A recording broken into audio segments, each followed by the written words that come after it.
So multiplication works. Here's the whole multiplication table. Won't bother going through and doing all 144 arithmetic questions with you. What about division? Oh, sorry, before we dive into division, let me just make a couple of comments about the multiplication table here. Multiplying by 1 works as you would expect on this clock, right? The numbers in this first row and first column of the multiplication table are exactly just multiplying by 1 doesn't change anything. We call it the multiplicative identity. It leaves things the same. And 1 is our usual multiplicative identity. We also have an additive identity, a thing that doesn't change anything when we add. 0 is our normal additive identity.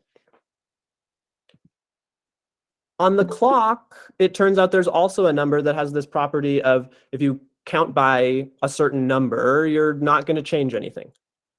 There's no 0 on our clock, but we have this number 12, and if you look at 3 plus 12, or 5 plus 12, or 7 plus 12, adding 12 really does nothing to these numbers. It's just you get to the same place.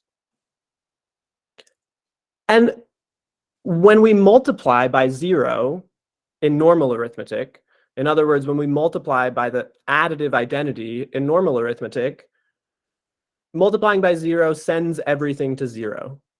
And it turns out that in multiplication on the clock, multiplying by 12 sort of functions in the same way.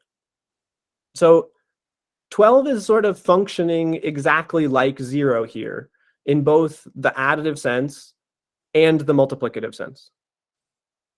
So in practice, when we're thinking about this sort of clock arithmetic world in more formal contexts, we usually would write it as 0 through 12 rather than 1 through 12. Or sorry, 0 through 11, I should say, rather than 1 through 12.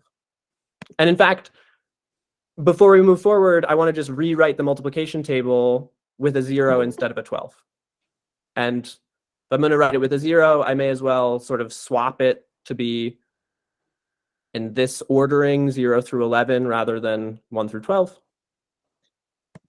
And I'll throw back in the sort of light blue for now. The orange things are multiplying by 0, and the blue things are multiplying by 1. And we have a sort of frame of a multiplication table on a clock. Now, I said this was a lesson about finite fields, and so far we're talking about clocks. In a minute, we'll sort of unpack why I'm not referring to this as a field and instead of referring to this as a clock. And in order to do that, let's take a look at division.